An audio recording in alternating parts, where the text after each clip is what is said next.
네, 2021 에듀테크 코리아 포럼 함께해 주신 전 세계 시청자 여러분, 안녕하세요. 반갑습니다. 오늘도 여러분 인사를 드립니다. 저는 아나운서 김경미입니다. 반갑습니다.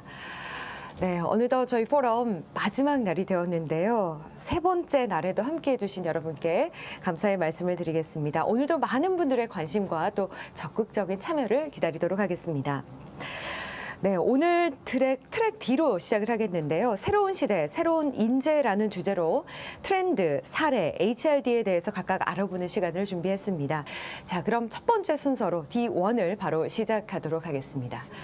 여러분, 10년이면 강산도 변한다라는 말이 있죠. 예전에는 이 10년이라는 시간으로 정말 많은 변화를 일으킬 수 있다라는 의미로 사용을 했는데요. 요즘은 참 그 말이 무색할 정도로 변화가 굉장히 빨라지기 시작했습니다. 특히 에듀테크로 인해 변화하는 교육 현장의 모습, 작년과 올해가 또 확연히 다른데요. 아마 교육 현장, 이 일선에 계신 선생님들 그리고 교육 담당자 여러분들은 그 변화를 아주 빨리 실감하실 것 같습니다. 태블릿 PC 또 그리고 HMD와 같은 디지털 디바이스를 기반으로 과학, 역사, 지리와 같은 교과를 디지털 교과서, VR, MR을 통해서 체험할 수도 있고 온라인 교실을 통해서 지구 반대편의 선생님, 친구들과 제한 없이 소통하고 또 배우기도 합니다.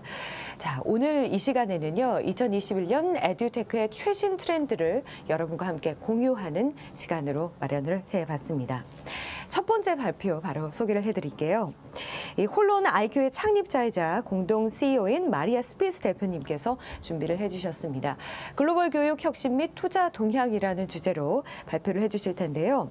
마리아 스피스 대표님께서는 세계 최고의 임팩트 인텔리전스 플랫폼인 홀론 IQ의 창립자 겸 공동 CEO시고요. 이 홀론 IQ를 창립하기 전에는 4천만 달러 규모의 기업형 벤처 캐피탈 펀드를 위한 디지털 학습 미래 책임자로 일하셨습니다. 20여 년 동안 아시아와 호주의 공립, 사립, 고등교육 분야에 몸담으시면서 기술을 통한 교육 혁신에 매진해 오셨습니다. 또한 글로벌 교육 기업의 학습, 교육 서비스 부문 글로벌 책임자로서 글로벌 혁신팀을 조직하고 또 지휘하시기도 했고요. 50개 이상의 다양한 국가에서 커리큘럼과 교육 및 학생 경험 분야의 혁신을 주도해 오셨습니다. 지금 바로 연결이 되어 있는 것 같은데요. 불러보도록 하겠습니다. 마리아 스피스 대표님, 안녕하세요. Hello. Hello, hi. Thank you very much for joining us today. So please begin your presentation. 감사합니다. 발표 시작해 주시면 감사하겠습니다. 감사합니다. 오늘 이렇게 발표할 수 있도록 기회 주셔서 감사합니다. 오늘 제 세션은 혁신과 투자에 있어서 교육 분야의 글로벌 트렌드에 대해서 발표를 드리고자 합니다. 세 가지 주요 질문을 가지고 발표를 전개하려고 합니다. 먼저 미래의 교육과 트레이닝 현황을 형성하는 어떤 트렌드가 있는지, 그리고 전반적인 혁신과 펀딩에 어떠한 영향을 미치고 있는지, 그리고 에듀테크에 지금 구상하고 있는 트렌드는 무엇인지 말씀을 드리고자 합니다. 그럼 먼저 전 세계적인 동인에 대해서 살펴보고자 하는데요. 제가 봤을 때는 변화에 대한 주요 네 가지 동인이 있습니다. 교육 산업과 또 교육에 대한 거시적인 동인이 되겠고요. 또 사람들이 학습하는 방법에 있어서도 변화이죠. 첫 번째 변화는 글로벌화와 경제 성장입니다. 세계는 보다 글로벌화 되어 있다라는 것이고요. 이게 시사하는 것은 국가 간 참여, 상호작용 많고요. 글로벌 기업들이 교육을 담당하고 있는 부분이 커지고 있다라는 것입니다. 경제 성장이 큰 차이를 만들어내고 있죠. 교육에 대한 부담력, 교육에 대한 비용도 변하고 있는 것을 보고 있습니다. 또 직업과 직업의 성격도 바뀌고 있고요. 또 지속적인 학습에 대한 요구도 달라지고 있는 것을 볼 수 있습니다. 두 번째는 인구에 대한 부분입니다. 인구 성장은 세계에 각자 다르게 일어나고 있죠. 이머징 국가 같은 경우에는 젊은 층이 많은 것을 볼 수 있습니다. 교육에 있어서 다른 도전 과제를 주고 있고요. 또 선진국 같은 경우에는 고령화 사회로 인해서 또 교육에 대한 또 다른 도전 과제를 낳고 있습니다. 또 미래의 직업에 대한 부분입니다. 현재 이것만큼 더 부상하고 있는 트렌드는 없죠. 사람들이 일하는 방식도 바뀌고 있고요. 팬데믹 때문에도 그렇습니다만은 향후 100년 동안 사람들이 일하는 방식은 전적으로 바뀌게 될 것입니다. 일하는 방식이 변함으로써 이에 따라서 학습과 교육에 대한 영향도 달라지고 있습니다. 뭘 배우고 언제 배우고 어떻게 배우는지에 대한 것을 전적으로 바꾸고 있습니다. 또 선진 기술도 부상하고 있죠. 모바일의 사용, 또 블록체인, 가상현실, 또 AI 이런 기술들이 굉장히 큰 영향을 미치고 있습니다. 기회도 많죠. 저희가 학습하는 방식, 컨텐츠에 접근하는 방식, 상호작용하는 방식에 많은 영향을 미치고 있습니다. 이렇게 네 가지의 주요 변화의 동인, 거시적인 변화의 동인이 있는 것을 볼 수 있습니다. 사람들이 학습하는 방식, 또 산업의 구조도 바꾸고 있습니다. 이게 에듀텍 산업에 있어서는 또 중요한 부분이죠. 그럼 저희가 좀 이제 큰 그림을 봤는데요.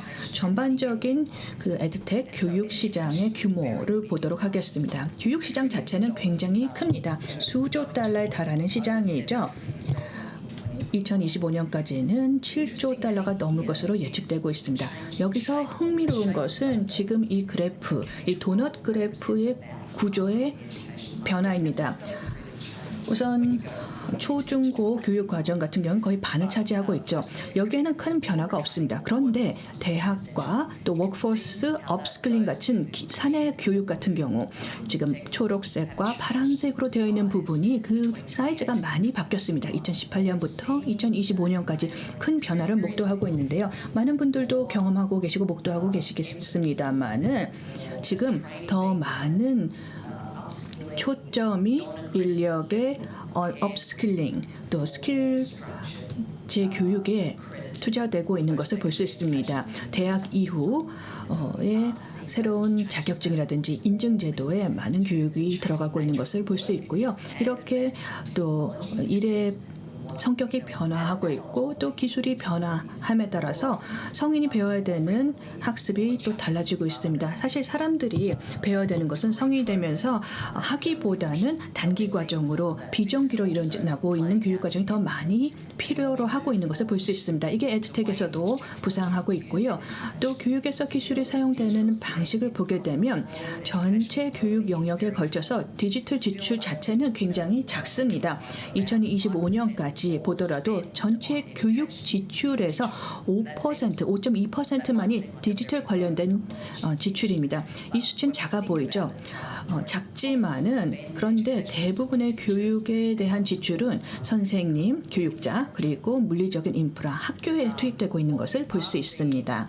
또 저희가 교육에 있어서 보고 있는 시장 트렌드는 지금 앞서서 성장에 대해서 말씀을 드렸는데 성장률이 높고 또 성장은 인구의 성장에 따라서 올라가는 것을 보고 있는데요. 이에 따라서 또 학비는 즉 그 대학의 학비는 줄어들면서 대체적인 고가의 대학 이후의 교육 투자가 일어날 것으로 보여주고 있습니다. 예를 들어서 새로운 인증 제도 또 업스킬링에 들어가는 비용은 늘어날 것입니다.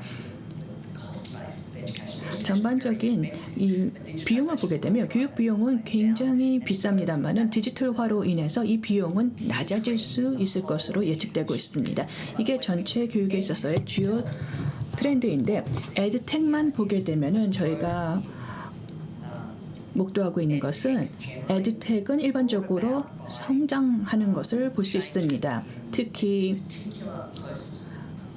포스트 코로나 시대에 있어서는 에듀텍이 성장할 것으로 예측하고 있죠. 지금부터 향후 몇 년 동안 대규모의 디지털 인프라가 확충될 것입니다. 전 세계적으로 많은 학교들이 아직 학생 관리 시스템이라든지 IT 시스템이 충분히 갖춰져 있지 않죠. 이 부분은 빠르게 변화하고 있습니다. 그래서 에듀텍에서는 LMS, 러닝 매니지먼트 시스템이라든지 또 학생과 부모 간의 커뮤니케이션 시스템이라든지 이런 시스템에 대한 투자가 늘어나고 있는 것을 보고 있습니다. 또 D2C, Direct to Consumer EdTech 모델도 늘어나고 있죠. 방과 후에 튜터링 관련된 서비스들이 빠르게 성장하고 있는 것을 보고 있습니다. 여러분들께서 에듀텍에 몸담고 계시다면 이렇게 에듀텍의 지출과 투자는 빠르게 그리고 가파르게 성장하고 있는 것을 보실 수 있습니다. 그럼 에듀텍의 펀딩 부분을 찾아보도록 하겠습니다. 그럼 자본은 어떻게 흐르고 있는지 굉장히 중요한 부분인데요. 자본 흐름을 보게 되면 그 흐름에 따라서 수요가 있는 것을 볼 수 있습니다.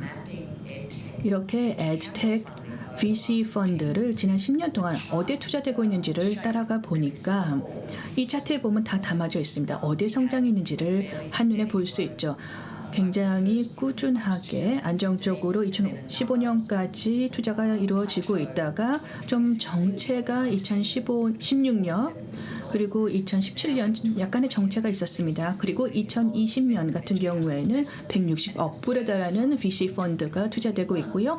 2021년 상반기만 보더라도 이미 100억 불을 넘었습니다. 이렇게 빨리 성장하고 있고 적어도 2021년도 2020년만큼 많은 에듀텍에 대한 펀딩이 이루어질 것이다 라는 것을 예측할 수 있습니다.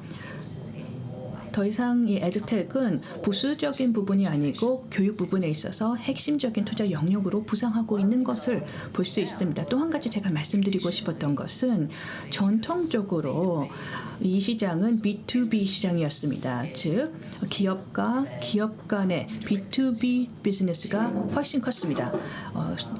최종 소비자에게 직접 가는 B2C보다는요. 그래서 에듀텍은 뭐 대학이나 학교에 주로 공급을 하게 되는 것이죠.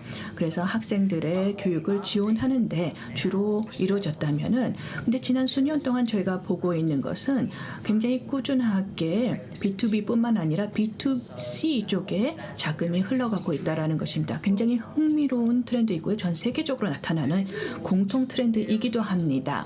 그럼 이 자본들은 어디로 투자되고 있는지 보게 되면은 좌측의 그래프에 나타나 있습니다. 전체 에듀텍 펀딩의 50%가 인력 개발에 들어가고 있습니다. 그래서 성인 인력의 업스킬링에 투자되고 있는 것이죠. 굉장히 많은 투자 활동들이 인력 업스킬링 쪽에 들어가고 있고 많은 활동들이 일어나고 있습니다. 비인증 과정인데요. 대부분 기술 관련된 업스킬링에 들어가고 있습니다. 왜냐하면 일의 성격 자체가 바뀌고 있기 때문이죠. 뿐만 아니라 이러한 트렌드는 D2C 모델하고도 밀접하게 연관이 있습니다. 개인들이 이제 자기 개발을 해야겠다라고 느끼는 것이죠. 이 인력의 전문성을 유지하기 위해서 자기 개발에 나서고 있고 에듀텍 펀딩에 따라서 거기에 많이 투자되고 있는 것을 볼 수 있습니다. 동시에 초중고 과정 K-12 쪽의 펀딩도 에듀텍에서 늘어나고 있는 것을 볼 수 있습니다. 지난 2년 동안 학교들이 당연히 에듀텍이 필요했죠. 지속적인 교육을 제공하고 디지털 콘텐츠를 확보하고 하는 데 있어서 필요했습니다. 그래서 K-12 에듀텍 쪽에도 투자가 많이 이루어지고 있습니다. 또 한 가지 중요한 부분 중에 하나는 이 모든 것이 많은 지역에서 동일하게 일어나고 있는 것이 아닙니다. 각 국가별 배경, 맥락도 중요하죠. 그래서 저희가 목격하고 있는 것은 아시아 같은 경우에는 초중고 과정 K-12 쪽에 많은 투자가 집중되어 있습니다. 근데 많은 또 젊은 층이 있는 지역이기도 합니다. 어린이들이 있는 지역이기도 하죠. 근데 유럽 같은 경우에는 인력 교육에 많이 들어가고 있는 것을 볼 수 있습니다. 지금 이 동그라미들이 각각의 이제 딜의 규모가 되겠고요. 이 색깔들은 다른 분야들을 나타내고 있습니다. 유럽 같은 경우, 선진국 같은 경우에는 특히 인력에 대한 교육 투자가 많은 것을 볼 수 있습니다. 개도국 또는 그 이머징 국가에 비해서요. 제가 이제 에듀텍 코리아 포럼에 있기 때문에 또 발표를 위해서 한국에서 일어나고 있는 일에 대해서 잠깐 말씀드리고자 합니다. 한국 같은 경우에는 지난 몇 년 동안 굉장히 많은 활동들이 있었고요. 대규모의 펀딩들이 있는 것을 볼 수 있습니다. 클래스 101 같은 경우에는 많은 또 자금 모집을 하고 있죠. 링고라든지 키드루라든지 한국 시장에 많은 활동들이 있는 것을 볼 수 있습니다. 뿐만 아니라 한국의 에듀텍 기업들이 세계로 진출하고 있습니다. 정말 고무적인 일인데요. 관련해서 좀 말씀을 드리고 싶었습니다. 그럼 이제 주요 주제에 대해서 좀 들여보자면 주제별로 에듀텍에서 어떤 일들이 일어나고 있는지 단순히 펀딩뿐만 아니라 에듀텍에서 일어나고 있는 것을 보게 되면 지난 몇 년 동안 세계에서 보고 있는 것이 디지털 콘텐츠의 부상입니다. K-12 교육뿐만 아니라 고등교육에서도 디지털 콘텐츠 많이 사용하고 있죠. 저희가 집에서 공부를 하게 되면서 또 원격 수업을 하게 되면서 디지털 콘텐츠에 대한 수요는 어마어마하게 늘어났습니다. 아이뿐만 아니라 성인도 마찬가지죠. 이에 따라서 새로운 많은 활동들이 일어나고 있는 것을 볼 수 있습니다. 뉴젤라, 에멘텀, 톱헵, 퀴즈스, 아웃스쿨, 지니스와 같은 기업들이 있습니다. 북미 지역, 인도 지역, 캐나다, 또 아시아에 있는 에듀텍 기업인데요. 특히 K-12와 관련된 디지털 콘텐츠를 공급하는 기업들이 많은 활동을 하고 있는 것을 볼 수 있습니다. 또 뿐만 아니라 대규모의 계약들이 에듀텍에서 일어나고 있습니다. 전체 학교 시스템에 에듀텍 콘텐츠를 내재화하려고 하고 있죠. 팬데믹이 끝나도 끝나지는 않을 것입니다. 지금 목격하고 있는 이러한 트렌드는 굉장히 지속적으로 오랫동안 갈 트렌드입니다. 아이들이 다시 등교를 하든 하지 않든 이 디지털 콘텐츠는 계속해서 늘어날 것입니다. 이게 또 주요 트렌드 중에 하나이고요. 또 한 가지 중요한 트렌드로 보고 있는 것은 상대적으로 많은 분들이 알고 계신 부분입니다만 인력의 업스킬링입니다. 직업이 바뀌고 있죠. 일자리가 바뀌고 있습니다. 그래서 새로운 스킬 습득이 필요하죠. 에듀텍 펀딩의 50%가 이 업스킬링 쪽, 인력의 업스킬링 쪽에 투자되고 있습니다. 그래서 많은 기술 쪽에 업스킬링 서비스가 있는 것을 볼 수 있습니다. 사이버 보안 굉장히 중요한 문제로 부상하고 있죠. 사이버 보안 관련된 교육은 교실에서 많이 다뤄지고 있는 것뿐만 아니라 실제로 저희가 일을 하는 워크플로우에 내재화되고 있는 것을 볼 수 있습니다. 워크플로우 상에서 트레이닝이 일어나는 것이죠. 그래서 OJT의 형태처럼 일을 하면서 교육이 일어나는 것입니다. 기술이 내재화되는 교육이 되겠습니다. 뿐만 아니라 MOOC 플랫폼도 확산되고 있는 것을 볼 수 있죠. MOOC 플랫폼이 B2B 모델에 통합되어서 단순히 B2C로만 제공되고 있지 않습니다. 또 학습 플랫폼 이 인력 개발 쪽에 늘어나고 있는 것을 볼 수 있습니다. 단순히 인력 교육뿐만이 아니라 그리고 트레이닝뿐만 아니라 상호작용 그리고 학습에 대한 협업을 위한 플랫폼도 늘어나고 있습니다. 그래서 새로운 모델 그리고 이런 새로운 모델을 일상 업무에 통합하는 일들이 빠르게 늘어나고 있는 것을 목격하고 있고요. 이제 마무리하면서 한국 시장은 굉장히 흥미로운 시장입니다. 또 관심이 있으시다면은 또 한국의 최상위 톱 에듀텍은 어느 기업인지 궁금하시다면 저희 코리아 에듀텍 50 발표 꼭 관심 있게 봐주셨으면 좋겠습니다. 여기까지 제 발표였고요. 또 질문이 있으시면 Q&A 세션에서 답변 드리도록 하겠습니다. 또 참여하고 싶으시다면 저희 또 웹사이트 방문해 주시기 바랍니다. 감사합니다. 네, 대표님의 발표 잘 들어봤습니다. 글로벌 에듀테크 전망, 투자에 대해서, 투자 동향에 대한 개요 전달해 주셨고요. 또 2030년에는 이 교육과 학습이 어떤 모습을 가지고 있을지 예측을 해볼 수 있었던 그런 발표였습니다. 바로 다음 발표 소개해 드리겠습니다. 네이버 웨일팀 김민영 PL님께서 교육의 디지털 전환 트렌드라는 주제로 발표를 준비해 주셨는데요. 김민영 PL님은 삼성전자에서 다년간 디바이스 개발과 또 사용자, 사업자 대응을 다양하게 경험하셨습니다. 이후 네이버와 네이버랩스에 합류를 하셔서 서비스 기획과 프로젝트 관리를 담당하고 계시고요. 특히 기계 번역, 음성 인식, 비전 기술 등 기술 기반의 네이버의 다양한 서비스와 제품을 담당하셨습니다. 2020년부터는 네이버 웨일팀에 합류를 하셔서 웨일 브라우저 기반으로 웨일 스페이스라는 인간 중심의 교육 통합 플랫폼을 구축하시고 또 외부 개발에 참여하고 계십니다. 자, 김민영 PL님 모시고 발표 청해드리도록 하겠습니다. 안녕하세요. 네이버 웨일팀 김민영입니다. 에듀테크 코리아 포럼의 많은 교육 전문가들과 에듀테크 전문가들께서 진행해 주신 발표들 저도 잘 듣고 있습니다. 저는 IT 업계 종사자로서 현재는 에듀테크 분야에서 새로운 경험을 쌓아가고 있는데요. 교육의 디지털 전환에 대해 에듀테크 종사자로서 느끼고 있는 내용을 공유 드려보고자 합니다.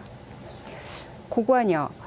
여러분은 고관여라는 단어에서 느껴지는 첫 느낌이 어떠신가요?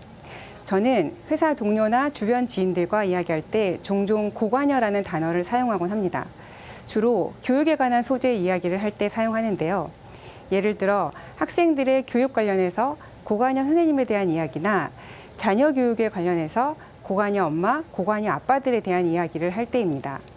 선생님이 교육의 고관여이다 아니다라는 표현은 썩 적절하지는 않은 것 같습니다. 어떤 의미에서 이렇게 표현하는지 이후에 좀 더 말씀드려 보겠습니다. 엄마들, 특히 우리나라 엄마들은 자녀들 교육에 예나 지금이나 늘 진심이고 고관여자입니다. 한때 타이거맘이라고 부르며 대체로 부정적인 의미로 일컫기도 했던 것 같은데요. 교육에 있어 고관여 엄마, 고관여 아빠라는 표현은 어떤 느낌이신가요? 대한민국뿐 아니라 전 세계적으로 교육과 직접 관련된 모든 사람들이 엄청난 속도와 압박으로 교육의 디지털 전환을 몸소 겪고 있는 2020년, 2021년인 것 같습니다. 모두가 교육의 디지털 전환에 고관여자가 될 수밖에 없는 상황에 직면하게 되었습니다. 조금 더 자세히 어떤 의미로 교육에 더 고관여가 되어가고 있는지 볼까요? 선생님들이 교육에 얼마나 관여도가 높은가? 이 질문은 좀 말이 안 되는 것 같기는 하지만 예전과 요즘을 놓고 비교해 본다면 예전의 예시 사진이 너무 과거 사진인 것 같긴 합니다. 하지만 저는 저런 환경에서 학교를 다닌 세대이긴 합니다. 아무튼 예전에는 선생님들이 교과서나 교과 과정에 준하여 얼마나 수업을 잘 준비하고 수업 시간에 학생들에게 직접 잘 전달하는가. 거의 이 측면으로 선생님의 교육의 고관여도를 판단할 수 있었던 것 같습니다. 요즘은 어떤가요? 선생님들이 교육에서 혹은 교실 밖에서 아이들을 교육하는 방식과 환경만 봐도 예전과는 너무 많은 변화가 생겼습니다. 많은 것들이 디지털화 되어가고 있습니다. 선생님들은 IT 분야의 다양하고 새로운 기기, 새로운 서비스, 도구들을 사용해서 수업에 활용해야 합니다. 그것도 아주 익숙하게요. 그리고 요즘은 학부모와도 다양한 디지털 방법을 통해 예전보다 더 잦은 소통을 해야만 합니다. 학생들은 어떤가요? 예전에 교육의 고관여 학생은 어떤 학생이었나요? 수업과 선생님 말씀에 얼마나 집중하고 적극적으로 참여하는 학생인가가 척도였던 것 같습니다. 물론 요즘의 학생들도 이 점이 가장 중요한 교육의 고관여 학생인지에 대한 척도는 맞습니다. 하지만 교육의 환경 변화로 요즘의 학생들은 선생님과 마찬가지로 IT 분야의 다양한 새로운 기기나 도구, 서비스들에 익숙해져야 합니다. 비단 학교 수업에만 그러한 IT 신문물을 이용하는 데 그치지 않고 혼자만의 학습이나 사교육에도 마찬가지로 활용해야 합니다. 이 사진은 저희 팀 동료의 자녀가 혼자 공부하는 모습인데요. 참고로 초등학교 1학년입니다. 엄마가 어느 날 자녀 방에 들어가 보니 삼각대에 스마트폰을 거치해 두고 혼자서 공부하는 모습을 녹화하고 있었다고 합니다. 이렇게 하면 더 집중할 수 있어서였다고 합니다. 요즘 스터디 윗미라는 해시태그나 콘텐츠, SNS 활동이 유행인데요. 누가 시킨 것도 아니고 알려준 적도 없는데 아이들이 IT에 적응하고 활용하는 속도는 정말 놀라운 것 같습니다. 학부모도 교육 환경의 디지털 전환에 대해 많은 영향을 받는 직접 관련자입니다. 이전에는 자녀의 학습에 얼마나 관여하는가의 기준이 그래도 조금 단순했던 것 같습니다. 자녀가 학교 생활을 더 잘할 수 있도록 학부모가 학교 생활에 깊게 관여하는 시절도 있었습니다. 소위 치맛바람이라는 용어로 엄마들의 이런 교육 관여를 부정적으로 평가하는 문화도 있었습니다. 요즘 자녀 교육의 고관여 학부모는 어떻게 진단할 수 있을까요?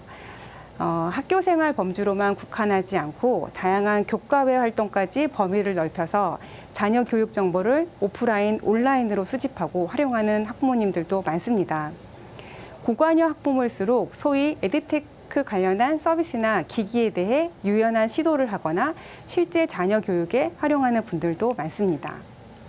더욱이 비대면 수업 시대가 닥치면서 자녀들이 온라인 학습 환경에 빠르게 적응하고 사용법을 익힐 수 있도록 학부모의 개입이 필수적으로 수반되어야 하는 환경이 되었습니다. 이렇듯 교육의 고관여 특징들의 변화는 디지털 전환과 맥락을 함께 하고 있습니다. 예전에는 일부 개인기를 갖춘 IT에 숙련된 교사가 에듀테크를 활용한 교육에 영향을 끼쳤다면 지금은 거의 모든 교사들이 IT 준 전문가로서 디지털 기기와 에듀테크 서비스 활용에 인플루언서 역할을 하고 있다고 봐도 과언이 아닙니다. 하지만 그럼에도 불구하고 여전히 챌린징하는 많은 부분들이 있습니다.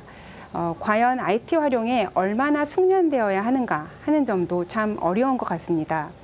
수업 도구의 활용부터 수업 콘텐츠에 이르기까지 너무나 다양한 기기와 서비스, 기술들을 얼마나 숙련되게, 얼마나 많이 활용해야 하는지 선생님들께서 특히 고민이 많으실 것 같습니다.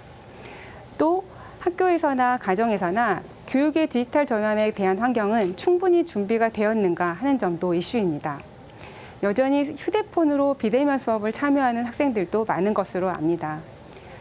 그리고 디지털 교육 환경에서 어려움을 느끼는 사용자들에게 기술적인 도움을 줄 수 있는 여건이 충분한가 하는 점도 이슈입니다.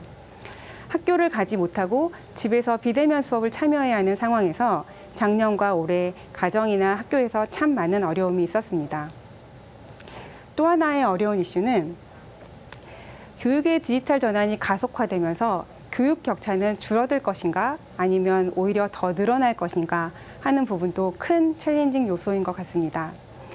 하나하나 해결에 또는 개선에 많은 노력과 비용이 드는 문제인 것 같고 많은 교육 관련 기관과 선생님들, 에듀테크 기업에 더 많은 고민과 노력이 필요할 것 같습니다. 이렇듯 디지털 전환이라는 용어가 점점 일반화되어 가고 있는데요.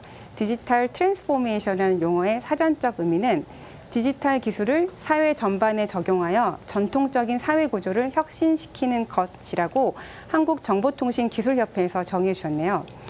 교육의 디지털 전환으로 적용해 보면 디지털 기술을 교육 전반에 적용하여 전통적인 교육 구조를 혁신시키는 것이 되겠네요. 여기서 말하는 디지털 기술을 적용한다는 건 아시다시피 클라우드 컴퓨팅이나 인공지능, 빅데이터 솔루션 등을 이용해서 플랫폼으로 구축, 활용하는 방향을 의미합니다. 이렇게 되면 개인이 소유하고 있는 물리적인 기기나 프로그램에 대한 의존도가 줄어들고 구독 기반의 클라우드 서비스 활용이 증대되는데 결국 새롭고 빠르게 자주 변화하는 디지털 기술을 자연스럽게 습득하게 된다는 의미입니다. 교육계 종사자들이나 저와 같은 에듀테크 종사자들이 느끼기에 어떻습니까? 저는 이미 작년과 올해 교육 환경에서 이런 디지털 전환을 충분히 체감하고 있는 것 같습니다. 그렇다면 교육의 디지털 전환 트렌드가 어떤지 조금 더 자세히 살펴보도록 하겠습니다. 교육의 디지털 전환은 아이러니하게도 우리가 많이 원망하는 코로나가 크게 기여한 것은 맞는 것 같습니다. 코로나로 인해 강제로 비대면 수업 환경에 처했지만 어떻게든 원격으로라도 교육이라는 시스템은 돌아가야만 했습니다.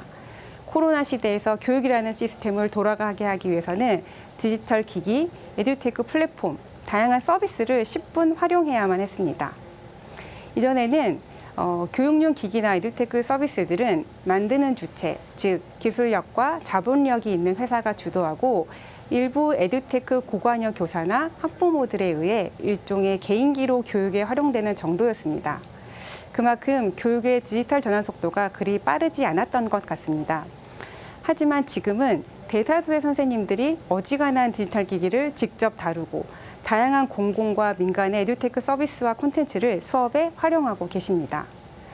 또한 이러한 비대면 교육, 원격 교육을 받는 학생들이나 그런 자녀들의 학습 환경을 도와야 하는 학부모들까지 디지털 기기와 서비스에 빠르게 익숙해졌습니다.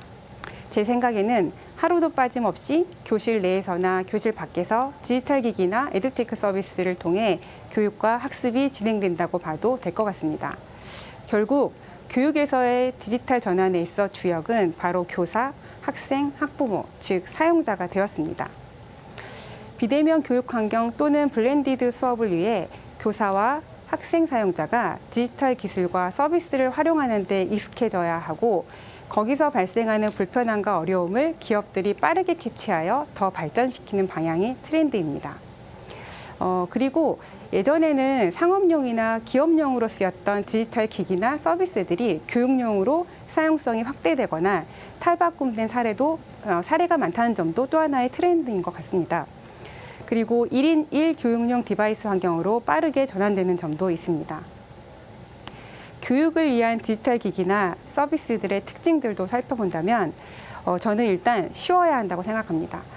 많이 배워야만 이용할 수 있는 기기나 서비스는 특히 공공교육에 활용되기에는 장애가 많습니다.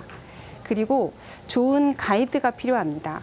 교사를 통해 학생, 때로는 학부모에게까지 활용이 전파되어야 하므로 선생님들이 빠르게 활용 가능하도록 가이드가 필요합니다. 디지털 전환을 통해 교육에 활용되는 서비스나 그를 통한 학습 데이터는 축적과 지속성이 중요합니다. 특히 요즘 민간의 에듀테크 플랫폼이나 서비스들이 교육에 급격하게 많이 활용되고 있는데요. 공공의 플랫폼만큼 잘 축적이 되고 지속이 되어야 학습 데이터 분석 등에 활용하여 더 나은 학습 모델 개발 등 장기적으로 디지털 전환 성과를 더 기대할 수 있을 것 같습니다. 물리 공간의 차이를 극복하는 에듀테크 서비스의 활용이 또 하나의 트렌드입니다.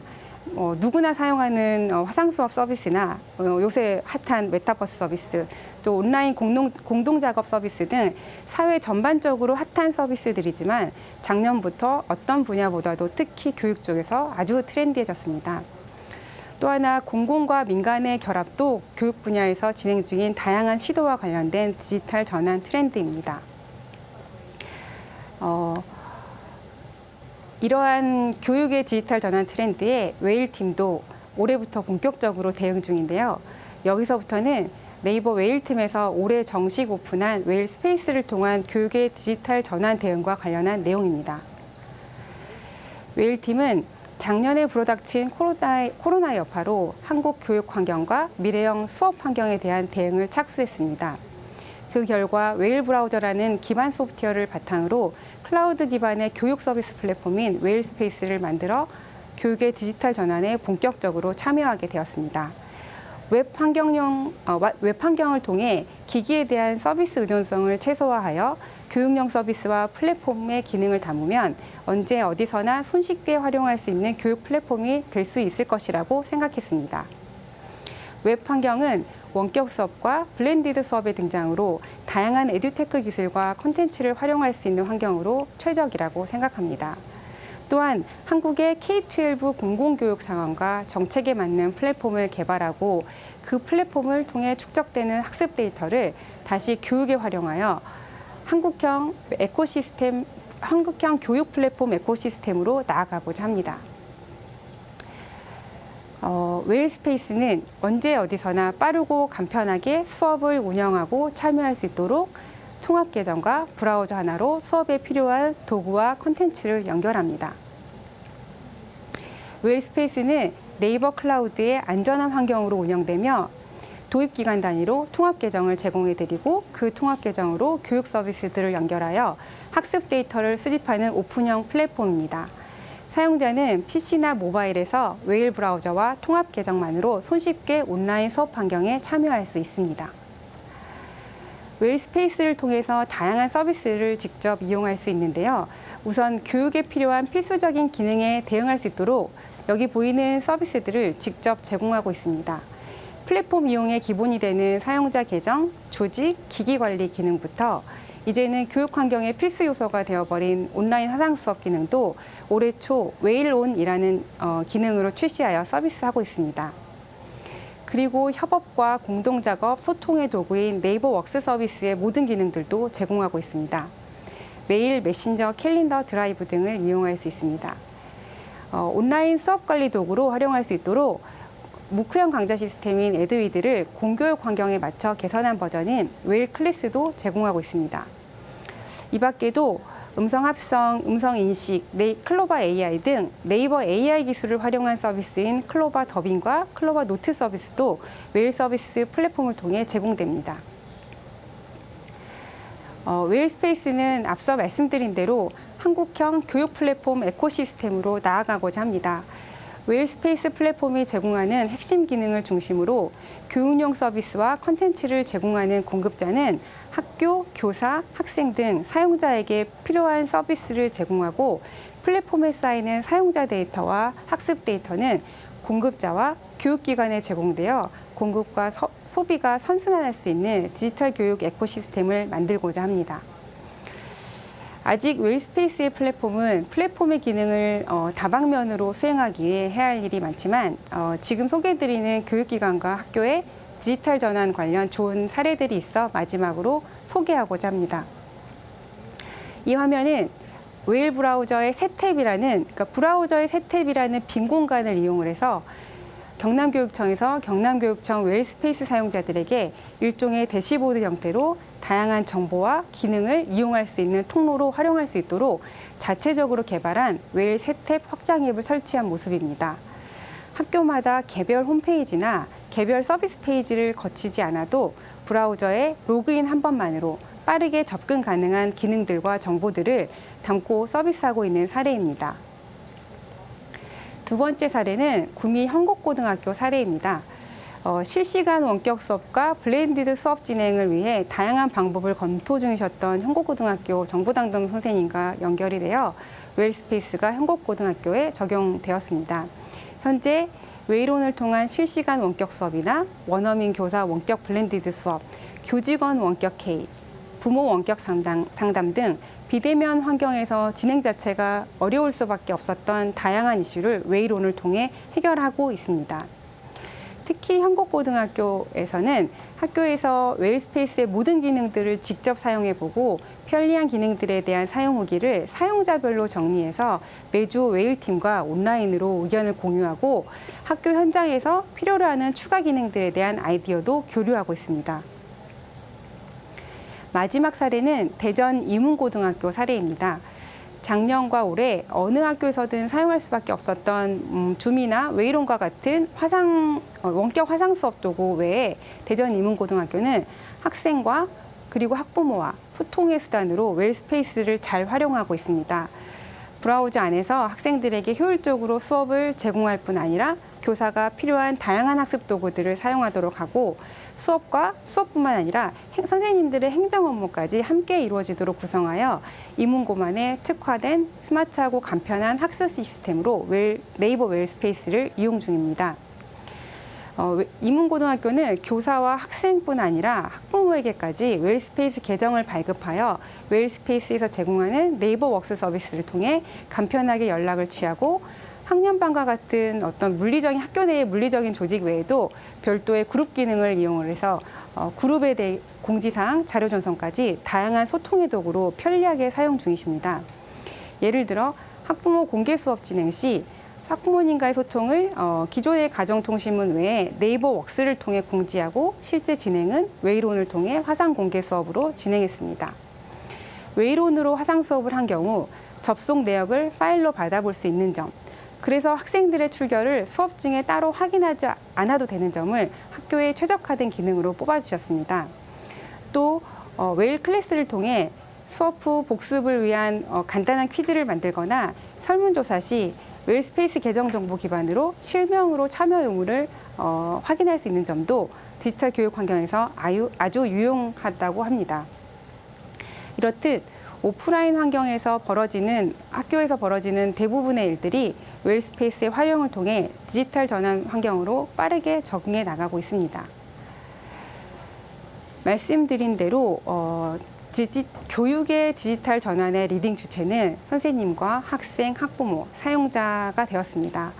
웨일팀은 학교 현장과 사용자의 목소리에 진심으로 귀 기울이고 기능 개선을 위해 더욱 노력하겠습니다. 발표 들어주셔서 감사합니다.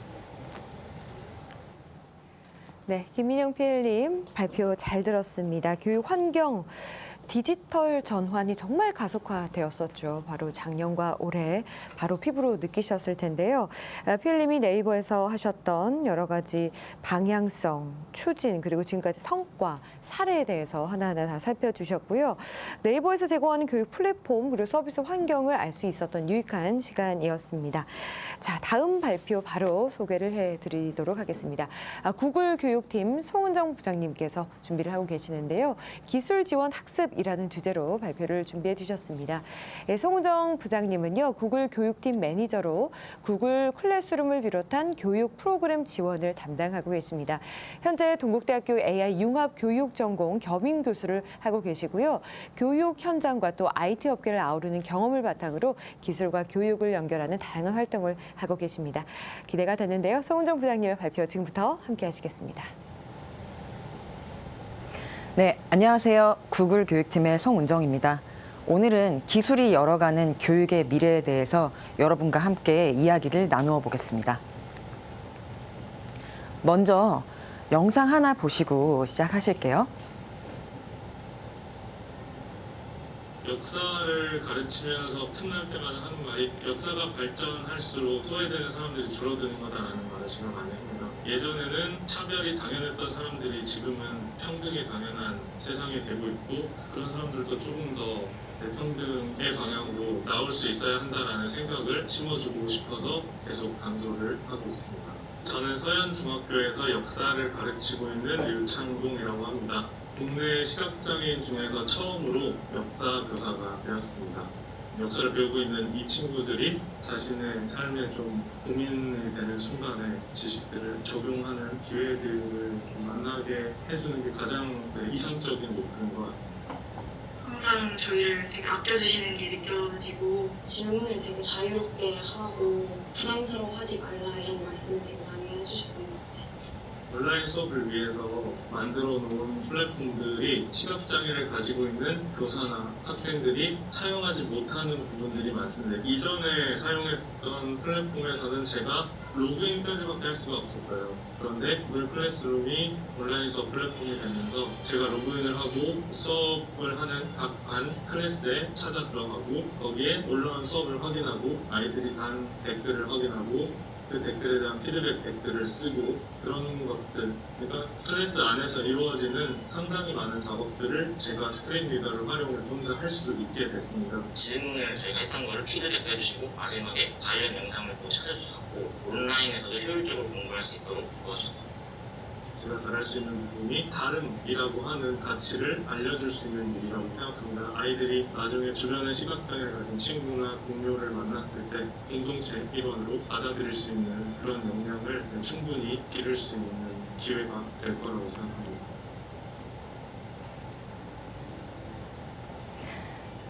영상 잘 보셨나요?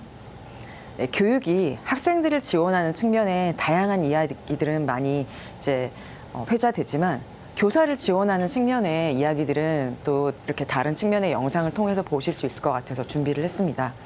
그래서 지금 방금 보신 이 영상의 사례는 서현중학교 류창동 선생님의 이야기를 저희가 담아봤어요.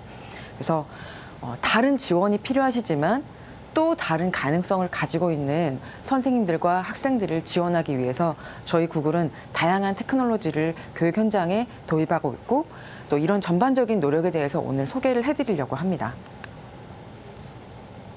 먼저 코로나19 상황에 이 전 세계적인 교육이 어떤 변화를 겪었고 그리고 교육과 관련된 관계자들이 어떠한 도전에 직면했는지 그거에 대해서 좀 말씀을 드리려고요. 코로나19로 인해서 아이들이 학교에 나갈 수 없는 상황이 되었습니다. 그때 우리는 채 준비되지 않은 상태에서 온라인 개학을 맞이하게 되었죠. 지난 1년 반 동안 교사 그리고 교육 관계자분들, 학부모님들, 학생들에 이르기까지 많은 분들이 수많은 도전 과제에 직면해 왔습니다. 첫 번째로는 가정과 학교에서 끊김없이 배움이 일어나기 위해서 가정에서는 적절한 교육 환경을 갖춰야 됐습니다. 둘째로는 온라인으로 수업이 전환되면서 선생님들은 급작스러운 교수학습 환경의 변화에 적응해야 됐습니다. 셋째로는 교육과 관련된 다양한 정부 관계자들 그리고 교장 선생님들께서 보다 안전한 교육 환경 그리고 온라인과 오프라인에서의 끊김없는 배움을 지원하기 위해서 많은 교육 과정에 대해서 또 개편을 하셔야 됐고 또 교수학습에 대한 지원 역시 정책의 변화를 꾀해야 했습니다.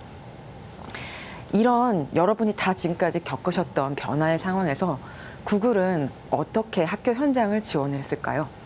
이와 관련돼서 오늘 4가지 포인트로 전달을 드리려고 합니다. 첫 번째로는 코로나19의 변화된 상황에서 교육 관련자들이 어떠한 도전에 직면했는지 각각 분야를 나눠서 설명드리고 테크놀로지를 통해서 구글이 지원하고 있는 것들을 간략히 오버뷰를 할 거고요. 둘째로는 구글이 인공지능 기술을 활용하여서 학생을 지원하고 있는 측면. 셋째로는 구글이 인공지능 기술을 활용하여 선생님들을 지원하고 있는 측면. 마지막으로는 접근성 향상을 위해서 구글이 기울이고 있는 노력을 함께 살펴보시겠습니다. 저희가 이 새로운 교육의 변화 트렌드에 교육 관련자들이 어떠한 생각을 가지고 계신지 인터뷰를 했었어요. 인터뷰를 통해 얻어진 인사이트들은 지금 자료 화면에서 보시는 바와 같습니다. 첫 번째로는 클라우드 플랫폼을 활용해가지고 보다 끊김없는 교수학습 환경이 지원될 수 있다라는 그런 인사이트를 얻으셨다고 합니다. 둘째로는 학생들이 최신 기술에 계속해서 접해야 되고 보다 안전한 교육 환경에서 끊임없이 학습을 일궈놔야 되는데 그런 부분에 있어서 테크놀로지가 효율적으로 지원할 수 있음을 알게 되셨다고 합니다. 마지막으로는 학교가 테크놀로지를 받아들임에 있어서 보다 긍정적인 방향으로 변화되었고 빠른 최신 기술들을 빠르게 학교에 적용하고 받아들여서 교육 현장 역시 정말 빠른 속도로 변화돼야 함을 느끼셨다고 그런 많은 다양한 목소리들을 저희가 듣게 됐어요.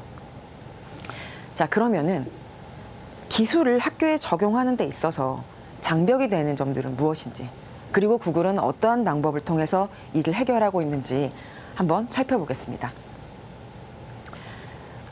교장 선생님들 또는 교육에 관련된 여러 가지 의사결정을 하는 행정가분들 그리고 선생님들, 학생들 각각이 당면한 도전 과제들 그리고 어려움들은 다를 수가 있어요. 그래서 지금부터 각각의 관계자들이 어떠한 어려움에 직면하셨는지 그리고 이에 대한 구글의 솔루션에 대해서 말씀드리겠습니다.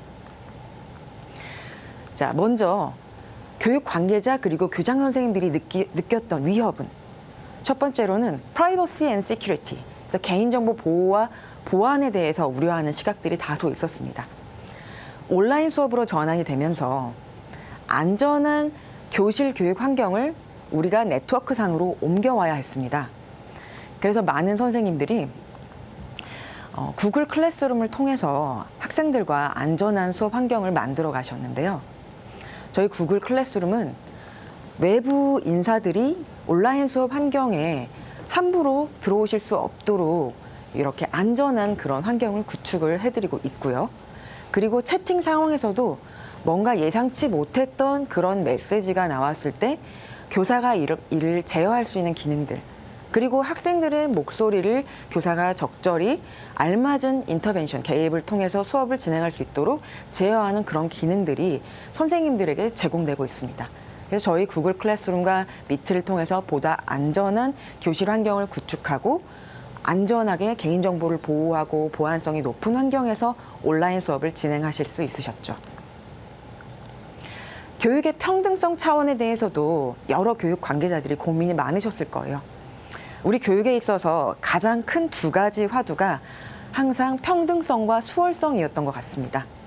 네, 그래서 최근에 원투원 디바이스, BYOD 프로젝트들이 이제 진행되면서 학생 간의 격차, 그리고 학교 간의 격차, 이 격차를 해소하기 위한 디지털적 지원들이 확산되고 있는 거는 저는 굉장히 긍정적인 시그널이라고 생각을 해요.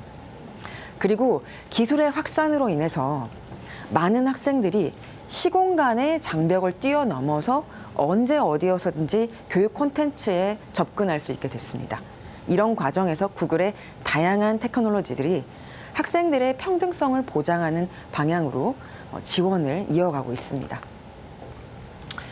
그리고 선생님들은요, 교수학습에 있어서 계속해서 새로운 테크놀로지들을 적용하셔야 되기 때문에 이에 대해서 분명히 부담을 느끼셨을 거예요.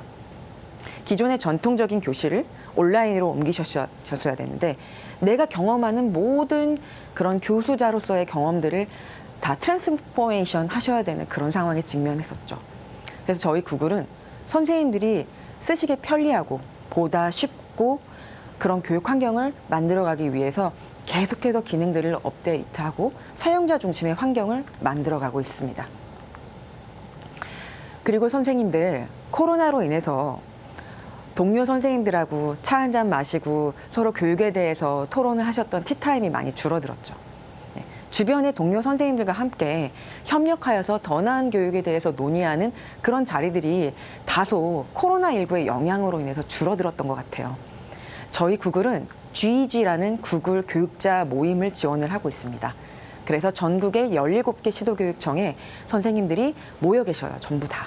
그래서 그런 선생님들과 지원하고 적극적으로 커뮤니케이션을 함으로써 모든 우리나라 전국 방방곡곡에 계신 선생님들이 나와 같은 고민을 하는 동료 교사들을 찾고 동료 선생님들과 함께 토의 토론을 함으로써 더 나은 교육을 만들어가는 아이디어들을 얻으실 수 있도록 적극적으로 지원을 하고 있습니다. 그리고 선생님들이 기존에 나의 전통적인 수업을 디지털로 옮겨가고 나 자신을 변화시키고 새로운 방향으로 교수학습을 설계하고 평가를 진행하시는 것에 있어서 많은 부담을 느끼실 거예요. 저희 구글은 웹상에서 모든 게 심리스하게 통합적으로 운영되는 동일한 교수학습 경험을 제공하고 있습니다.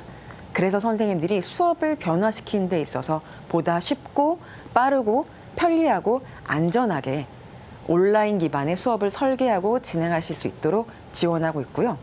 이 온라인에서의 경험이 오프라인과 자연스럽게 연계되어서 블렌디드 러닝으로 이어질 수 있도록 다양한 측면을 지원하고 있습니다. 그리고 학습자들의 스크린 타임, 즉 화면을 보는 시간이 코로나 이전보다 많이 늘어나서 이에 대한 학부모님들, 교육 관계자분들의 걱정이 많으실 거예요. 저희 구글은 Be Internet Awesome과 같은 디지털 리터러시를 향상시켜주는 그런 교수학습 콘텐츠들을 제공하고 있습니다. 그래서 아이들이 보다 안전하게 인터넷 환경을 활용할 수 있도록 나의 개인정보를 보호하는 방법, 온라인에서 가짜 뉴스를 구분하는 방법, 온라인상에서 친구들과 선생님께 에티켓을 지키는 방법 등에 대해서 아주 재미있는 게임 형태의 플랫폼을 통해서 아이들에게 디지털 리터러시를 향상시켜주고 있어요. 그리고 이에 관련된 학부모님들의 지도용 가이드, 선생님들을 위한 지도안까지 저희가 완벽하게 지원을 하고 있습니다. 그래서 학생들의 인터넷 과몰입 또는 디지털 리터러시에 대해서 걱정하시는 많은 교육 관계자분들의 그런 우려를 해소시키기 위해서 콘텐츠를 지원하고 있습니다. 자, 그러면은 이와 관련돼 가지고 우리 학습자 차원에서 어떠한 점들이 이제 지원될 수 있을지 저희 한번 같이 살펴보실게요. 자, 저희 구글은 최근에 서울대학교와 함께 공동 연구를 진행했습니다. 경기도에 있는 모 중학교 대상으로 저희 크롬북과 구글 클래스룸, 구글 워크스페이스, 즉 교수학습을 지원하는 하드웨어와 소프트웨어 솔루션들을 지원을 하고 이를 통해서 교실 현장에서의 교육이 어떻게 변화되는지 실증적인 리서치를 진행을 했었어요. 결과를 살펴보니 많은 선생님들이 기존의 수업이 변화되는 경험을 실제로 체감하였다. 그리고 크롬북을 통해서 아이들이 원투원 디바이스 환경에서 더 나은 지식 구성 활동을 이어갔고 나의 수업 역시 더 다양한 방법들을 통해서 다양한 도전들을 할 수 있었다라는 목소리들을 전해주셨습니다. 그리고 구글의 기술들이 인공지능을 통해서 학습자들을 어떻게 지원하고 있는지 좀 설명을 드릴게요.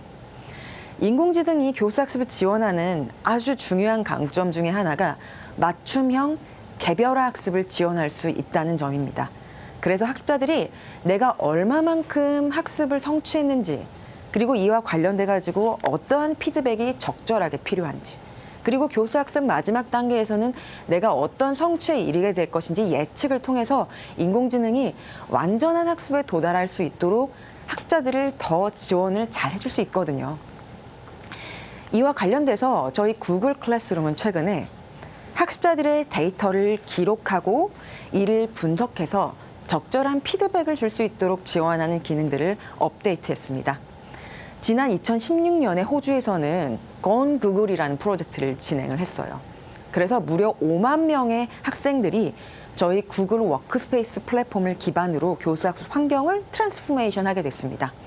이를 통해서 다양한 학습자들의 데이터들이 누적되고 인공지능이 이를 인텔리전스하게 분석하여서 학습자들이 만약에 이탈하는 뭐 그런 위험성 또는 낙제를 하는 위험성에 대해서 인공지능이 미리 예측해주고 선생님들에게 이에 대한 뭐 그런 에비던스를 제공해서 보다 효율적으로 교수학습을 지원할 수 있는 그런 프로젝트들을 호주에서도 진행했었고 구글 클래스룸에 최근에 이 모든 기능들이 업데이트되어서 선생님들이 지금 바로 체험해 보실 수 있습니다.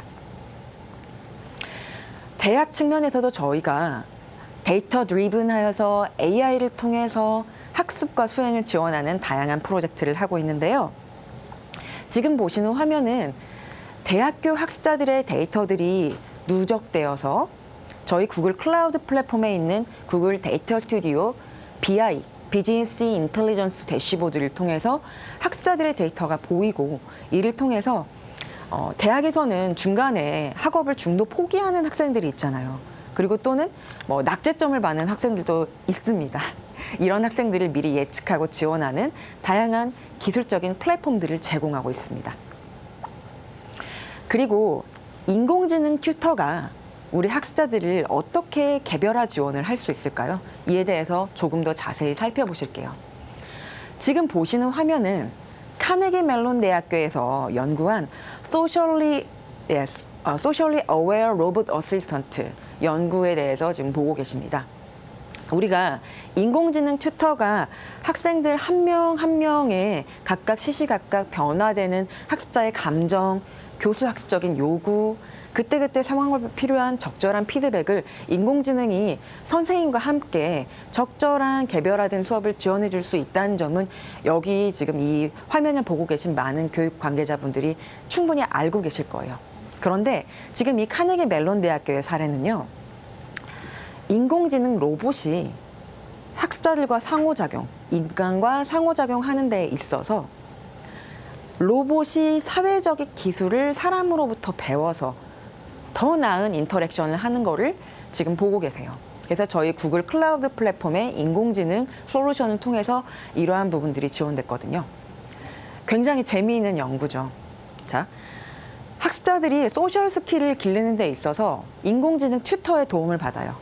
그리고 인공지능 튜터 역시 사람으로부터 소셜 스킬을 배웁니다. 인공지능과 사람이 서로 상호작용해서 더 나은 시너지를 만들어가는 그런 재미있는 교육 사례도 지금 이제 살펴보셨습니다. 자, 그러면은 저희 구글의 테크놀로지는 선생님들을 어떻게 지원하고 있을까요? 지금까지 이제 학습자에 관련된 측면을 살펴봤다면은 이제 교수자를 어떻게 지원하고 있는지 살펴보시겠습니다. 여러분, 구글 폼즈, 구글 설문 도구 많이 사용하시죠? 학생들에게 퀴즈를 내실 때도 쓰시고 학부모님들에게 교육에 관련된 의견을 구할 때도 사용을 하실 거예요. 저희 구글은 구글 폼즈 안에 들어가 있는 인공지능 기능을 통해서 퀴즈에 대해서 자동으로 채점을 해주고 그리고 내가 작성하는 문항 유형에 대해서 자동으로 카테고리를 잡아주는 기능들을 제시해요. 예를 들면 설문지를 만드실 때 이름이라고 그냥 제목만 쓰시면은 주관식 문항으로 자동으로 설문지 문항의 유형이 설정이 됩니다. 인공지능이 자동으로 어떠한 걸 물어보시는구나 하고 디텍션을 해가지고 문항 유형을 자동으로 추천해줘서 선생님들의 업무가 줄어들 수 있도록 선생님들의 시간을 절약해드리는 그런 지원을 하고 있고요.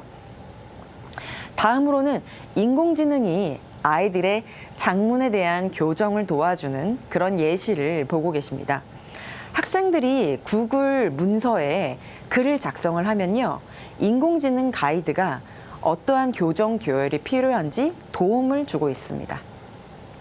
그리고 원본성 보고서, 즉 표절 검사 기능에 대해서 보고 계세요. 저희 구글 클래스룸에 학생들이 과제를 제출하면은 온라인상에 우리가 발견할 수 있는 다양한 리서치 자료들과 얼마만큼 일치하는지 일치도를 검사하여서 학생들에게 안내를 해줍니다. 이것은 내가 지금 만들어가고 있는 지식의 형태가 기존의 지식들과 얼마나 일치되는지, 그리고 내가 새롭게 만들어가야 되는 지식은 얼마만큼의 비율을 차지하고 있는지에 대해서 알기 쉽게 설명을 해줌으로써 학생들이 더 나은 지식 구성을 만들어가는데 큰 지원자의 역할을 한다고 보실 수 있겠습니다. 자, 그리고 마지막 파트인데요. 기술이 어떻게 접근성을 향상하고 있는지, 다른 차원의 지원, 다른 차원의 학습 속도가 필요한 학습자들을 어떻게 보조하고 있는지에 대해서 설명을 드리겠습니다. 지금 보고 계신 화면은 저시력 학습자 또는 시각장애인 학습자들을 지원하는 그런 화면 반전 기능을 보고 계신데요. 저시력 학습자들이 온라인 기기를 사용함에 있어서 보다 편안하게 학습 콘텐츠들을 살펴볼 수 있도록 화면을 반전하는 기능이나 화면을 확대하는 기능, 그리고 온라인상에 제시되는 다양한 이미지들에 대해서 설명을 말로 읽어주는 기능들을 제공을 하고 있습니다. 네, 그리고 저시력 학습자들을 위해서 화면상에 보여지는 글들을 목소리로 읽어주는 기능도 제시하고 있는데요. 앞서 보셨던 류창동 선생님이 유용하게 활용하고 계신 기능이라고 볼 수 있습니다. 그래서 저희 구글의 크롬북에는 크롬복스라는 기능으로 이런 화면의 요소들을 읽어주는 그런 편의성을 제공하고 있고요. 이는 외국어를 처음 배우는 학습자들에게도 굉장히 유용한 기능이 될 수 있을 거라고 생각을 합니다. 네, 그리고 청각장애가 있는 학습자들을 지원하기 위해서 저희 구글 미트에서는 화상회의 또는 온라인 수업을 함에 있어서 아래쪽에 자막을 보여주는 기능이 탑재되어 있습니다. 그래서 소리가 잘 들리지 않는 환경에서도 자막을 통해서 원활하게 온라인 수업을 진행하실 수 있고, 또는 이 자막이 자동으로 번역이 되기도 합니다. 이건 뭐에 유리할까요? 여러분이 해외와 교류 학습을 하실 때 아주 유용하게 사용되실 수 있을 거라고 생각을 하고요. 또는 다문화 가정 학생들과 학부모님을 지원할 때도 굉장히 편의성이 높다라고 보실 수 있겠습니다. 이 자막이 한국어로 자동 번역되는 기능은 현재까지는 아직 업데이트 예정인데 곧 영어로 된 회의를 할 때 한국어로 자막이 번역되는 기능이 제공될 예정이어가지고 여러분 많이 기대해 주시면 좋을 것 같습니다. 네, 그리고 운동하는 그런 부분에서 장애가 있는 학생들, 움직임에 있어서 불편함이 있는 학생들을 지원하기 위해서 아주 편리한 입력 도구와 방식들을 저희 구글은 지원하고 있어요. 그래서 목소리를 통해서 이제 입력을 하는 그런 받아쓰기 기능이라든지, 아니면은 키보드의 단축키를 누르는데 이 뭔가 움직임이 불편한 학습자들은 동시에 키를 누르기가 어렵잖아요. 그래서 이 펑션 키를 누르는 거에 있어서 고정된 키 값을 주고 키를 한두 개만 눌러도 특별한 컴퓨터의 기능들이 실행되는 그런 편의성을 제공하고 있습니다.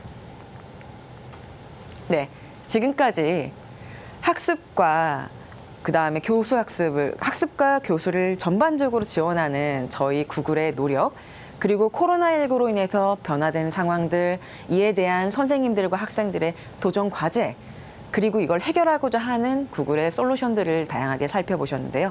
오늘 어떠셨나요? 지금 여기 보고 계신 화면에서 보시다시피 구글은 전 세계에서 가장 많이 선택받는 교육 솔루션입니다. 이는 우리 아이들이 향후에 글로벌로 나아가는 그런 역량을 함양함에 있어서 저희 구글의 교육 플랫폼들이 아주 성공적인 학습 경험을 제공할 수 있음을 의미합니다.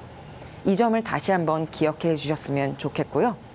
지금까지 기술을 통한 교육의 미래에 대해서 함께 조망해 본 구글 교육팀의 송은정이었습니다. 감사합니다. 네, 송은정 부장님 발표 너무나 잘 들었습니다. 효과적으로 하나하나 잘 짚어주셨습니다. 구글이 학습자, 교수자를 어떻게 지원하고 있는지 잘 알 수가 있었고요. 이 코로나로 인한 이 학습 환경 변화에 따라서 도전 과제, 그리고 구글의 솔루션 하나하나 정말 흥미롭게 잘 들었습니다. 발표 이렇게 해서 세 분의 발표 다 함께 들어보셨습니다. 제가 또 유튜브를 통해서 여러분 실시간으로 올려주고 있는 응원의 메시지 그리고 질문 하나하나 살펴보고 있는데요. 역시나 오늘도 반응이 뜨겁습니다. 시작부터 이렇게 많은 분들이 3일 연속으로 지금 시청하고 있어요 라고 인증 메시지 보내주신 분도 계시고요. 감사합니다. 일단 지금 첫 번째로 발표해 주셨던 우리 마리아 스피스 대표님도 접속해 계십니다. 감사합니다. 정말 너무 재밌고 의미 있는 발표 감사합니다. 마리아 스피스님이 트렌드를 잘 알 수 있게 발표를 해주신 것 같습니다. 라고 감사 메시지 보내오셨고요. Thank you for the amazing graphs. I could get a lot of information of a current trend of edtech thanks to your presentation. 이런 메시지. 또 김민영 PL님께도 웰스페이스가 많이 이용되길 바랍니다. 발표 감사합니다. 그리고 송은정 부장님께는 다양한 학습자 중에서 세심하게 보조하는데 많은 기여를 하고 있어서 정말 많은 기대를 하게 하는 것 같습니다. 응원합니다. 이런 메시지 보내오셨어요. 비대면 시대에 경쟁력 있는 기술력으로 교육에 많은 도움을 주실 것을 응원합니다. 아이들을 글로벌 마인드로 성장시키는 데 필요한 여러 솔루션을 제공하고 있는 점이 정말 흥미롭고 또 감사합니다. 송은정 부장님께 이런 응원의 메시지 계속 보내주셨습니다. 자, 저희가 이제 약 10분 정도 시간 10분이 좀 남지 않았습니다. 질문 좀 드려보도록 할게요. 일단 파란 햇님께서 질문을 주셨습니다. 공통적인데 일단 마리아 스피스 대표님께 질문을 드리도록 하겠습니다. 디지털 리터러시 향상을 위한 핵심 역량이 무엇이라고 생각하십니까? 또 본사의 플랫폼에 이러한 역량을 키울 수 있는 프로그램이 있다면 어떠한 목표를 두고 운영이 되고 있나요? 라는 질문입니다. 대표님.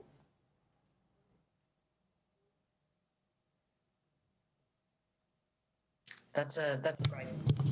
That's a very good question. 예, 좋은 질문 감사합니다. 왜냐하면 향후에 디지털 리터러시는 무엇보다도 근본적으로 그리고 절대적으로 중요한 요소가 될 것입니다. 굉장히 어린 나이 때부터 중요하게 될 것입니다. 단순히 디지털 리터러시는 컴퓨터 사용법을 배우거나 아니면 기술을 배우는 능력뿐만 아니라 정말 일상생활의 내재화가 되어야 되는 능력입니다. 즉, 아이들이 특히 유아기부터 배우는 시기부터 시작이 되어야 됩니다. 집에서부터 시작되고 있죠.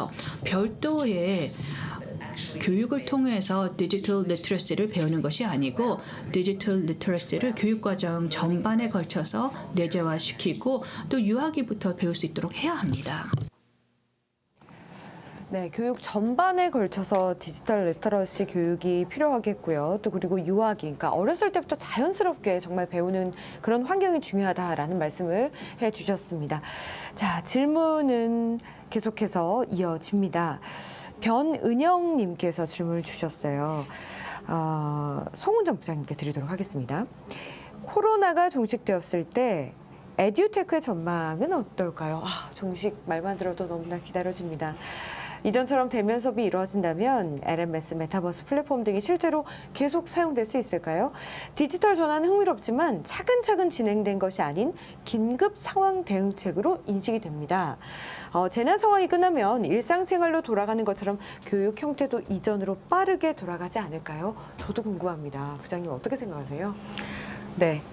코로나 이후의 교육에 대해서 많은 분들이 궁금해하고 계십니다. 그래서 오늘 제 발표에서도 그런 내용들이 많이 조망이 됐었는데요.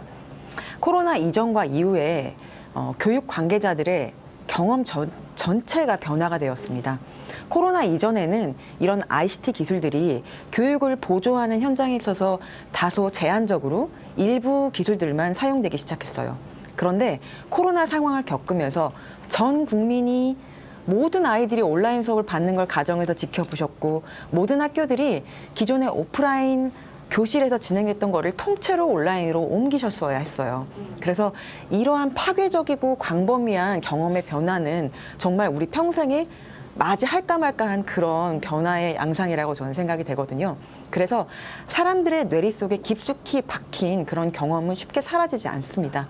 우리가 온라인을 통해서 경험했던 그런 편의성의 차원들이 차후에 코로나19 이후의 상황들에도 블렌디드 러닝의 형태, 즉 온라인과 오프라인이 혼합되는 교수학습 경험을 통해서 더 나은 학습과 수행을 지원하는 형태로 전환될 것이다라고 생각을 하고요.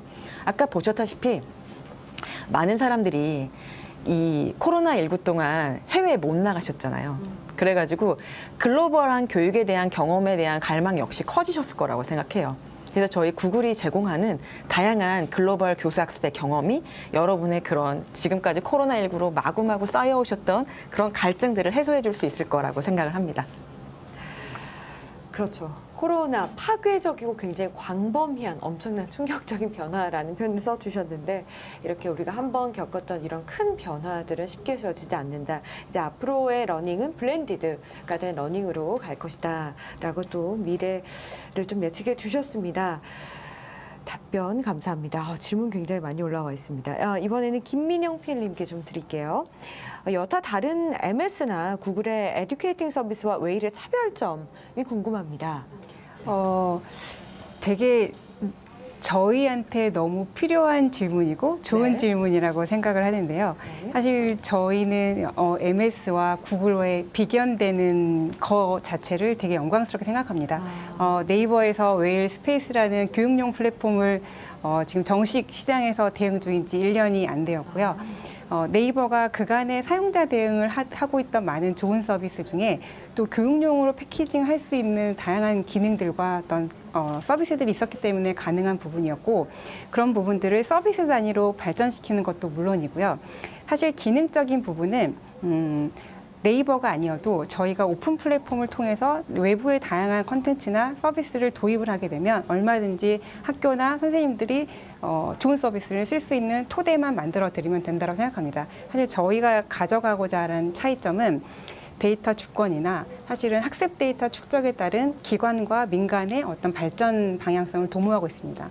사실은 저희 웰스페이스에 쌓이는 모든 학생의 데이터나 학습 데이터들은 네이버의 소유가 아니고 웰스페이스의 소유가 아니고 기관의 소유가 됩니다.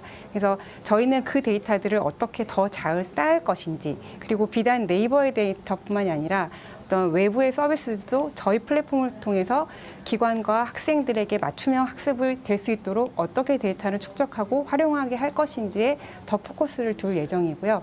당연히 기능과 어떤 플랫폼의 소구해야 되는 기능적인 요소들은 시간이 가면 갈수록 충분히 구글과 MS에 비견할 정도로 발전할 수 있을 것이라고 보고 있습니다. 네. 네, 웰스페이스 앞으로 기대하도록 하겠습니다. 차별점 말씀해 주셨고요. 자, 저희가 시간이 이제 한 4분 정도 남았는데 공통적으로 이 한 가지 질문 우리 세 분의 연사분께 드리면서 마무리해도 될 것 같습니다. 아까 그 이은화님께서 주신 질문이었습니다. 고맙습니다. 이번 질문은요, 박중현님께서 주셨어요. 자, 세 분께 공통적으로 질문을 드리겠습니다. 교사의 디지털 역량과 의지에 따라서 온라인 원격 수업 질이 너무 크게 차이가 나는 것 같습니다. 공감하시죠? 교사 역량의 격차를 줄이기 위해 플랫폼에서는 어떤 서포트가 가능할까요? 라는 질문입니다. 먼저 우리 대표님, 마리아 스페이스 대표님께서 답변을 해주시겠습니다. That's a wonderful 예, comment. 정말 좋은 의견이고 좋은 질문입니다. 왜냐하면 이 디지털 리터러시에 있어서 저희 그리고 디지털 교수법에 있어서 선생님들이 뒤처지면 안 되죠. 그래서 많은 경우 교육자들을 지원을 해야 됩니다. 단순히 기술을 클릭해서 사용하는 것이 아니고 일상생활에 내재화가 되어야 된다는 것이죠. 무엇보다도 교육자의 역량을 개선해서 기술의 활용도를 높이는 방법 중에 하나는 효과적인 방법 중에 하나는 이 교수법의 목적을 우선 제대로 정하고 그리고 그 교수법의 목적에 따라서 기술을 정하고 기술을 접목시키는 것이 가장 핵심이다라고 생각합니다. 그래서 실제 현장의 활동들을 통해서 이게 내재화될 수 있도록 하는 것, 현실적으로 맞도록 하는 것이 필요합니다. 계속해서 PL님 먼저 말씀해 주시겠어요? 네. 사실은 선생님들의 노력이 저는 지금도 엄청 많이 노력하고 계시다고 제가 정말 피부로 느끼고 있습니다. 네. 제가 학부모였을 때 학부모의 입장에서 사실 그 질문을 주신 분과 비슷한 느낌. 조금 원망스럽거나 또는 부럽거나 이런 느낌을 가질 때가 많았었는데요. 제가 실제로 교육에 계신 선생님들과 만나보니 생각보다 선생님들이 더 많이 노력하고 계시고 또 하나는 기관들도 그런 선생님들을 돕기 위해서 꽤 많은 노력을 하고 계신 거를 알게 됐습니다. 뭐 경남교육청, 충남교육청 저희랑 직접 지금 함께 협업하고 있는 교육청들도 너무나 많은 노력하고 계시고요. 저희가 후발주자에서 아직 많은 프로그램들이 갖춰져 있지는 않지만 구글의 지휘지라던가 이렇게 선생님들을 지원하기 위한 어떤 좀 활동들 이런 부분들도 웰스페이스에서도 충분히 더 보강을 해서 선생님들을 많이 지원할 계획을 가지고 있습니다. 네.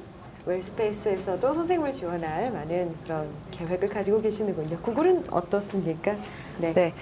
이 선생님들의 디지털 격차 역시 굉장히 심각한 문제라고 생각이 되는데 너무 좋은 질문 주셔서 저도 좀 감동을 받았고요. 네. 네. 학생들의 그런 디지털 격차 그리고 또 이를 지원하는 선생님들의 디지털 격차를 지원하기 위해서 구글은 다양한 노력을 하고 있는데 크게 세 가지라고 보실 수 있겠습니다.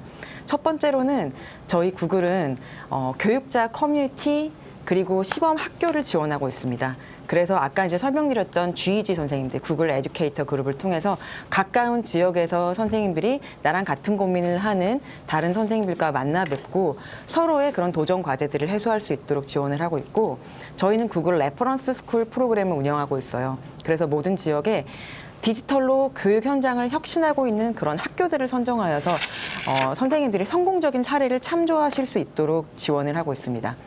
둘째로 저희 구글은 선생님들이 디지털 리터러시를 향상시키실 수 있도록 구글의 테크놀로지를 교육에 활용하는 것에 있어서 서티피케이션, 공인 인증제를 운영하고 있습니다. 그래서 ISTE, 교육공학에서 굉장히 공신력 있는 인증을 받은 아주 체계적인 커리큘럼과 자격증 프로그램을 운영하고 있습니다. 그래서 나 자신이 디지털 리터러시를 향상시키는 것에 있어서 어떠한 위치에 있는지 메타 인지하실 수 있도록 체계적인 교육 프로그램과 인증 자격 과정을 운영하고 있고요. 셋째로 선생님들의 이런 뭔가 새로운 테크놀로지에 대해서 배우고 싶은 열망을 해소해드리기 위해서 교육부 그리고 17개 시도교육청과 함께 다양한 연수 과정을 운영을 하고 있습니다. 그래서 저희 구글이 선생님들을 지원하기 위해서 다양한 노력들을 하고 있으니까 기술에 대해서 두려우신 선생님들 걱정 마시고 구글과 함께 해주셨으면 좋겠습니다.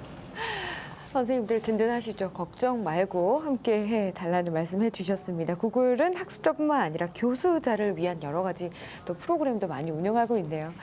자, 이렇게 해서 질의응답 시간까지 함께 하셨습니다. 언제나 그렇듯이 시간이 참 부족합니다. 지금 부장님께서도 말씀하셨는데 저희 포럼의 이 참가자분들의 수준이 굉장히 높습니다. 여러분의 질문으로도 충분히 Q&A 시간이 풍성하게 잘 마무리가 되는데요. 다시 한번 거듭 감사의 말씀을 드리겠습니다. 자, 에듀테크 코리아 포럼 2021 마지막 날 트랙 D 함께하고 계시고요. 첫 번째 D1 이렇게 해서 마무리를 하도록 하겠습니다. 저희 잠시 휴식 시간을 갖고요. 다음 시간 10시 55분에 D2를 시작하도록 하겠습니다. 함께해 주신 연사분들 대단히 감사합니다. 고맙습니다.